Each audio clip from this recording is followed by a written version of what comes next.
Ce journal vous est offert par le FPI, Fonds des promotions de l'industrie, votre partenaire privilégié pour la réussite de vos projets.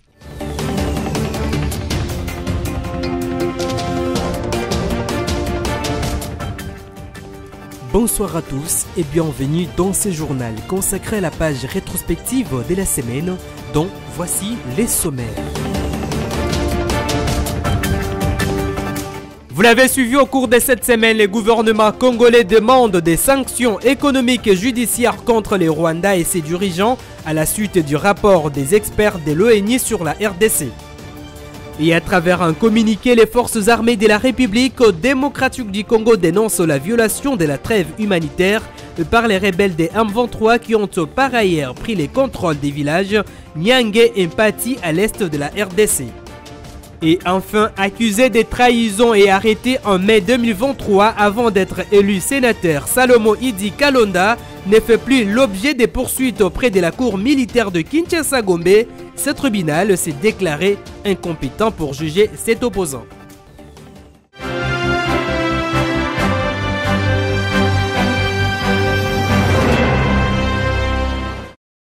Le chef de l'État Félix-Antoine Tshisekedi a présidé au palais présidentiel de Mangafula la deuxième réunion de la task force du haut commandement militaire.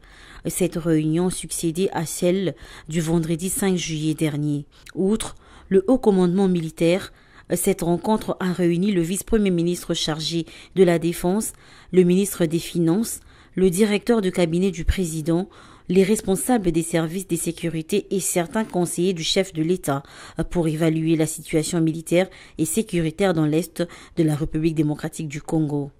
Au cours de cette réunion, le commandant suprême des forces armées de la République démocratique du Congo FARDC et de la police nationale a défini les orientations à suivre et a donné l'ordre au haut commandement militaire d'exécuter les mesures décidées pour préserver l'intégrité territoriale de la RDC.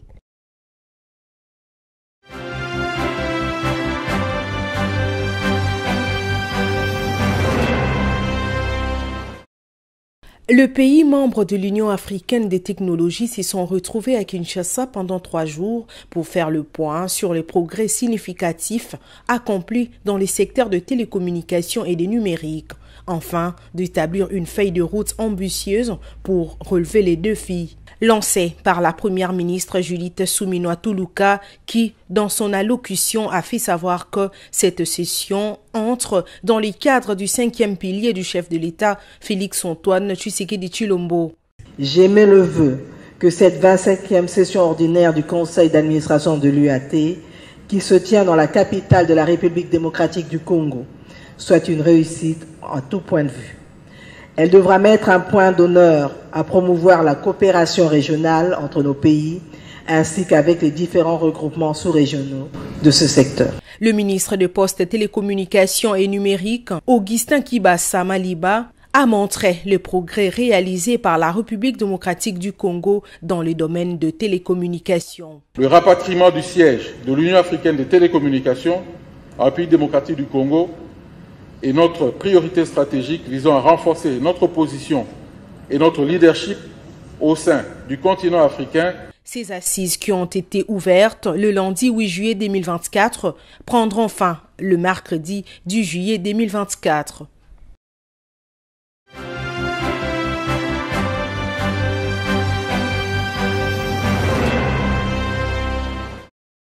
Conformément à l'article 99 de la Constitution de la République démocratique du Congo, la première ministre Judith Suminwa Tuluka a déposé sa déclaration du patrimoine au greffe de la Cour constitutionnelle. Par cette démarche, la chef du gouvernement s'est conformée à cet exercice constitutionnel obligatoire auquel vont se soumettre également tous les membres de son équipe gouvernementale. Pour la première ministre, ces gestes traduisent une volonté de transparence dans la gestion de la chose publique. C'est le premier fait de remplir mon devoir tel que le veut la Constitution en tant que chef du gouvernement.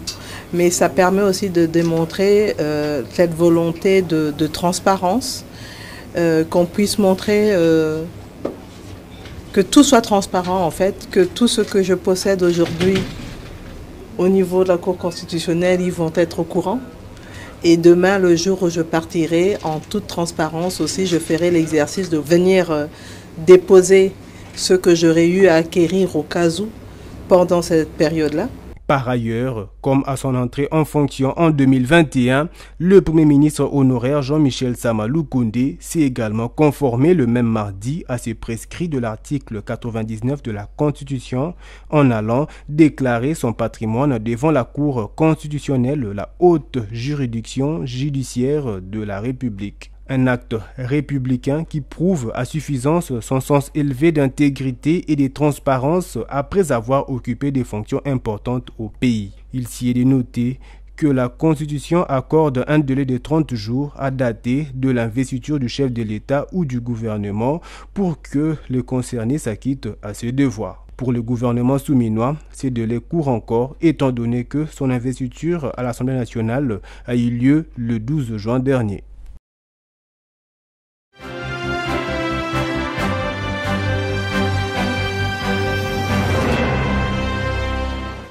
Nous avons tout de suite mis en avant et en lumière l'agression du Rwanda et de l'Ouganda contre notre pays, la République démocratique du Congo, et les morts inutiles enregistrés à l'est de la République démocratique du Congo, les viols comme armes de guerre contre les femmes et les jeunes filles. Nous avons repris les rapports des experts des Nations Unies, envoyés par le Conseil de sécurité, rapport qui fait état, rien que pour les dernières opérations, de 5000 victimes à l'est de la République démocratique du Congo, rapport qui parle finalement de la présence des lance-missiles, des armes sophistiquées, de l'artillerie lourde dans la partie est de la République démocratique du Congo. Ce qui est très important aussi à souligner, ce même rapport finit par accepter que les M23 finalement ne sont que des supplétifs et que les officiers rwandais cités comme tels dans les rapports ont fini par prendre le commandement dans cette partie de la République démocratique du Congo au-dessus des officiers prétendument du mouvement des M23. Nous avons aussi souligné que dans notre pays, les Tutsis n'ont jamais été stigmatisés. La preuve est que nous avons démontré qu'ils sont non seulement au Parlement, ils sont au gouvernement, ils sont dans les cours et tribunaux, ils sont dans l'armée, ils sont dans la police, ils sont représentés partout et eux-mêmes ne se reconnaissent pas dans les revendications des M23 et du Rwanda.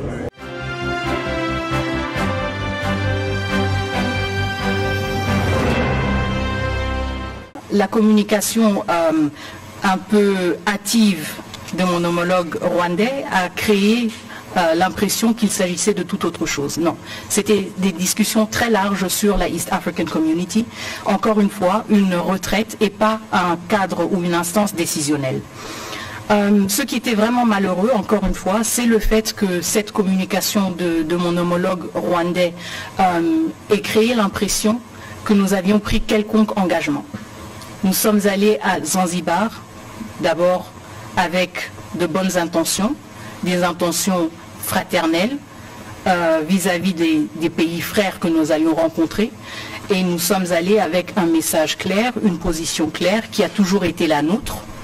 Les discussions sur l'Est de la RDC ont un cadre et un seul cadre unique, c'est le processus de Luanda. Un processus qui a été mandaté par l'Union africaine, un processus qui a reçu l'aval du Conseil de sécurité des Nations Unies. Donc, si le Rwanda estime que le cadre d'une retraite entre ministres, qui n'est pas une instance décisionnelle de la East African Community, est le cadre pour réfléchir sur comment continuer ces discussions, s'ils s'aventurent à spéculer, ça c'est leur problème. Nous avons été clairs et nous restons clairs. Nous reverrons le Rwanda uniquement et seulement à Luanda.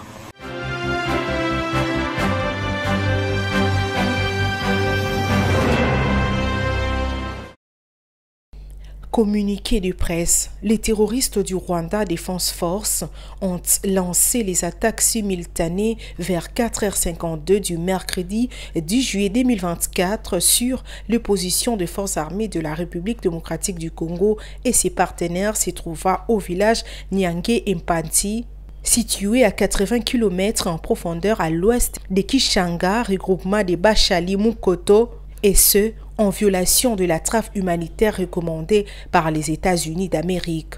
Il s'en est suivi un déplacement massif de population qui a non seulement aggravé davantage une situation humanitaire déjà chaotique, mais aussi causé une entrave au personnel humanitaire pour accéder aux populations vulnérables de cette partie de la province du Nord Kivu.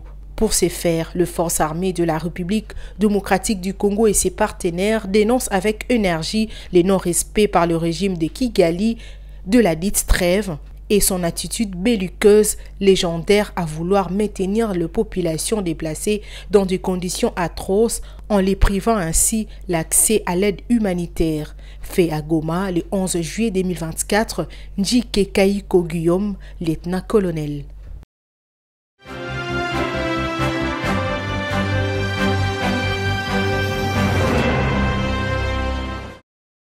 En raison de sa nouvelle qualité de sénateur, la Cour militaire s'est déclarée incompétente de juger Salomon Kalonda. Selon l'un de ses avocats, Maître Francis Kalombo, la décision de la Cour militaire de Kinshasa-Gombe fait suite à la requête de déclinaison de compétences introduite par le Conseil de Salomon Kalonda. Bien sûr, comme vous le savez, l'honorable Salomon avait été autorisé pour aller se faire soigner et qu'on avait renvoyé l'affaire pour l'audience du 3 juillet. Or, à la date du 3 juillet, nous avons fait voir à la Cour que le monsieur que la Cour a érigé a changé de statut. Il est sénateur aujourd'hui et il n'est pas justifiable devant la Cour militaire et que la Cour devait décliner son incompétence. Donc, suite à cette requête, la Cour avait renvoyé à l'audience d'aujourd'hui de ce jour pour rendre sa décision et la décision de la Cour est allée dans le bon sens, c'est-à-dire la Cour s'est déclarée incompétente puisque la Cour militaire ne peut pas juger un sénateur. À la question de savoir quelle suite pour cette affaire, Maître Francis Kalombo, qui salue la décision de la Cour, pense que c'est à la justice de faire son travail. Rappelez-vous, le conseiller spécial de Moïse Katumbi, Escadela, a été arrêté le 31 mai 2023 par le service de renseignement militaire à l'aéroport international d'Njili alors qu'il s'apprêtait à prendre son vol pour Lubumbashi. Il lui était reproché la détention illégale d'armes à feu et de munitions de guerre.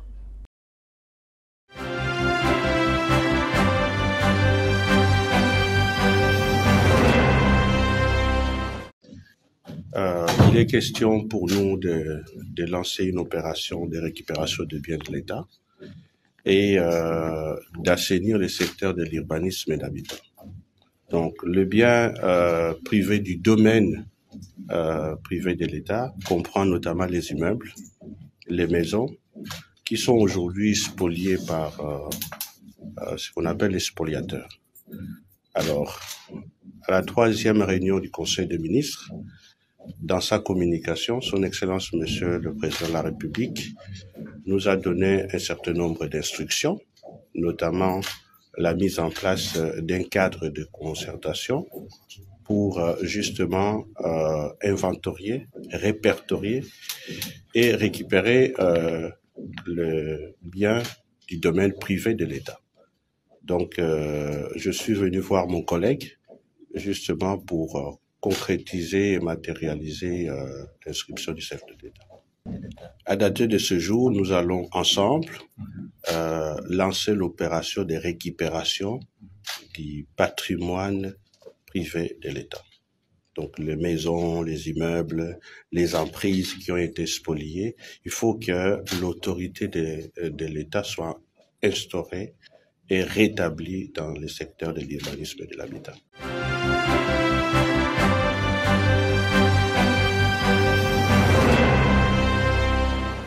L'autorité urbaine est venue solliciter l'appui du gouvernement central, plus particulièrement celui de la ministre d'État en charge des affaires foncières, Akassia Bandumbola, sur l'opération qu'il va bientôt lancer, dénommée Coup de poing, qui vise à nettoyer la capitale de tous les déchets. Dans son intervention, Bumba Lubaki dit avoir besoin d'un endroit qui servira d'une décharge publique. Notre échange était justement basé sur la nécessité de voir avec le gouvernement central, au travers de ses compétences, des réserves foncières pour essayer de dénouer nos politiques que nous avons prévues quant à ce. Et de manière imminente, de nous disposer, en tout cas une décharge, parce que nous allons lancer dans le jour qui vient une grande opération de coup de poing pour essayer de balayer Kinshasa, nettoyer Kinshasa. Kinshasa, à ce jour, compte plus de 3 400 000 tonnes de déchets, ce qui est énorme. Pendant qu'à côté, il n'y a pas de centre de décharge finale, il n'y a pas de centre d'enfouissement. Le centre d'enfouissement qui Kinshasa a été doté aujourd'hui a des problèmes qui nécessitent des expropriations, de superposition. Pendant ce temps-là, de trouver des issues, nous nous sommes dit qu'il faudra quand même des aides transitoires pour trouver un endroit accompagner l'opération coup de poing. De son côté, la population quinoise a salué l'idée et s'est dit être patient de l'accomplissement de cette opération. De ma part, je fais l'analyse, je connais ce qui s'est passé depuis Kimbuta, d'autres personnes qui sont déjà passées. Jusqu'alors, ils ont toujours eu des idées, Kin propre, Kin Bopeto, Kinshasa la belle et tout comme ça. Ils n'ont jamais arrivé avec leurs idées jusqu'au bout. Mais on est en train toujours de regarder si, on observe toujours si ça ira ou pas. Bon, je ne rien dire là-dessus. De terrasser, c'est bloqué. Il peut même ramasser partout des déchets, tout ça. Mais dans des terrasser, il faut des moyens. Est-ce que les moyens là, le gouverneur a ces moyens là? C'est une bonne idée. Moi, je donne seulement mon avis. Mais moi, j'applaudis ça, c'est une bonne idée. Notons que la ministre d'État, Akassia Bandumbola, a promis au gouverneur d'accompagner cette opération avec force et s'impliquer pour trouver des solutions pérennes.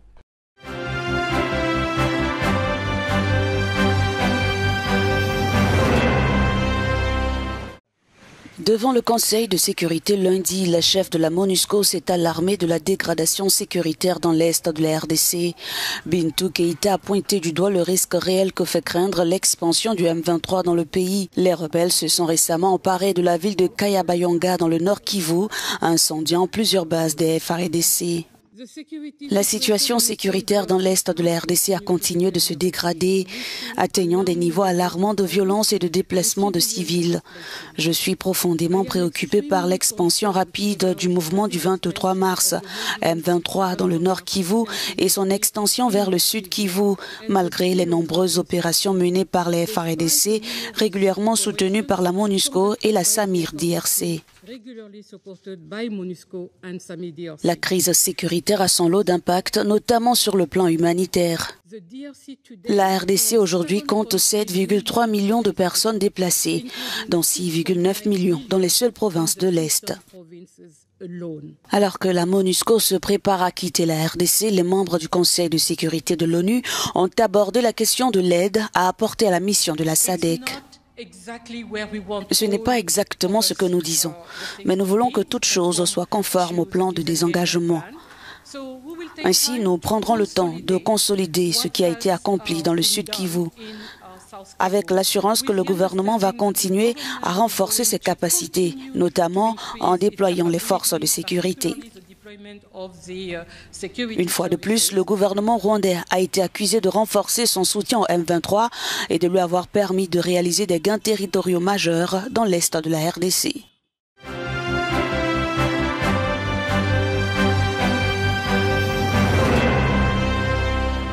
Mesdames et messieurs, permettez-moi tout d'abord de rendre hommage à son Excellence, Monsieur Félix Antoine Tshisekedi Tshilombo, président de la République démocratique du Congo et commandant suprême des forces armées de la République démocratique du Congo, pour son engagement politique dans la création de cette prestigieuse école de guerre de Kinshasa, EGK en sigle. Cette école interarmée du réseau de l'école de guerre francophone, aussitôt créée, a fait d'exceptionnels résultats qui ont confirmé sa mutation à une école nationale à vocation régionale, ouvrant ainsi ses portes aux officiers ressortissants de pays amis tels que la République centrafricaine, le Cameroun, le Congo-Brazza, le Burundi, le Togo, le Bénin, la Belgique et prochainement la France. Dans ces contextes, il importe de souligner que l'enjeu de la formation au sein d'une école militaire est de valoriser les potentiels humains afin de le rendre compétitif, continuer son développement et s'inscrire dans la durée.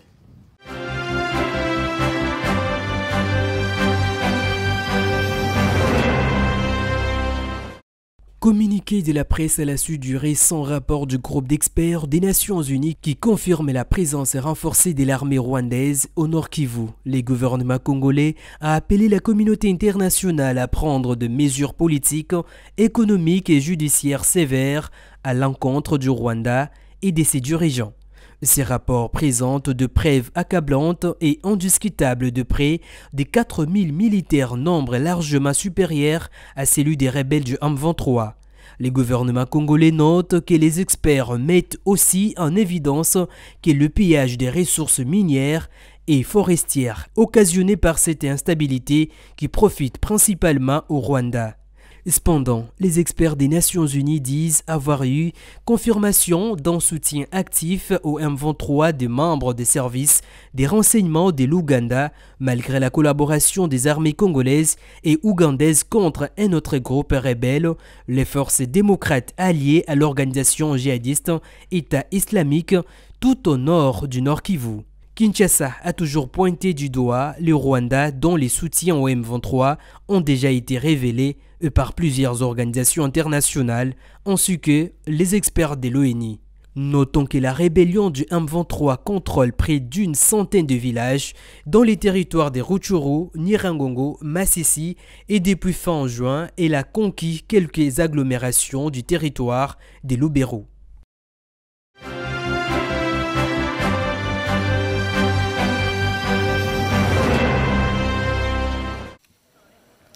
« 10,3 milliards, c'est la taille qu'atteindra la population mondiale en 2080.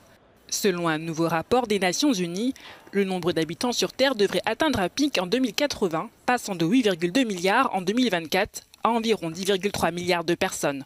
Une baisse des prévisions due à des niveaux de fécondité plus bas, notamment en Chine.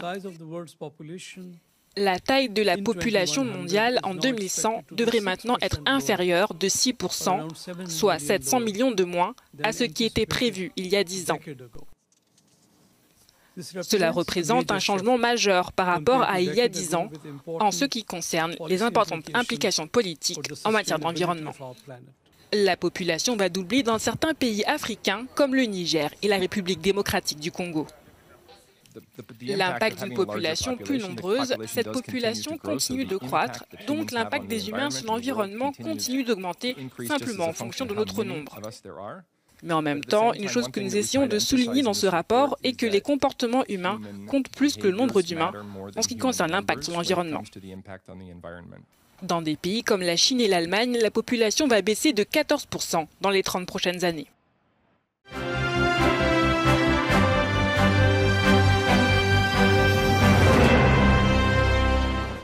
Après la Coupe de la CAF, la Confédération africaine de football a effectué le tirage au sort de 2 premiers tours de la Ligue des champions africaines.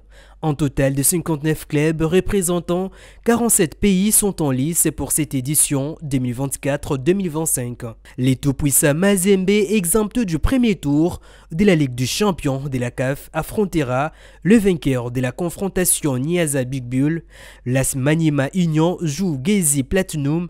Les vainqueurs de cette rencontre affrontera Petro Atlantico. En couple de la CAF, exempté du premier tour, le FC Lupopo croisera au second tour les vainqueurs du match FC Bravos d'Angola contre Coastal Union SC de la Tanzanie. Asvita Club affrontera au deuxième tour les FC des Swaziland et les FC d'Afrique du Sud.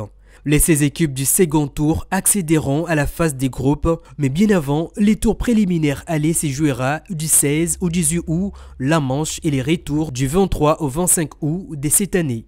Les second tours est prévu du 13 au 15 septembre pour les manches allées et les matchs retour du 20 au 22 septembre.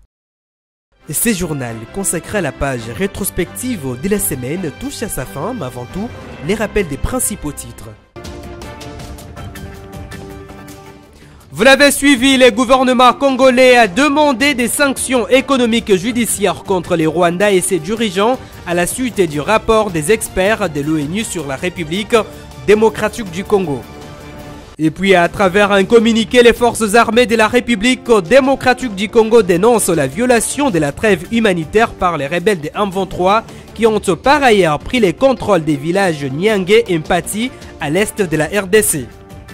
Et enfin, accusé de trahison et arrêté en mai 2023 avant d'être élu sénateur, Salomo Idi Kalonda ne fait plus l'objet des poursuites auprès de la cour militaire de Kinshasa-Gombe. Ce tribunal s'est déclaré incompétent pour juger cet opposant.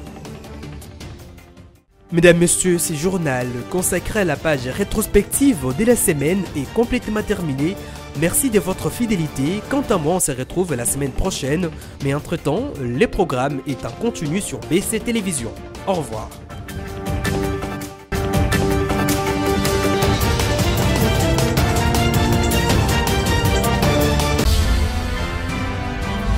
Ce journal vous a été offert par le FPI, Fonds des promotions de l'industrie, votre partenaire privilégié pour la réussite de vos projets.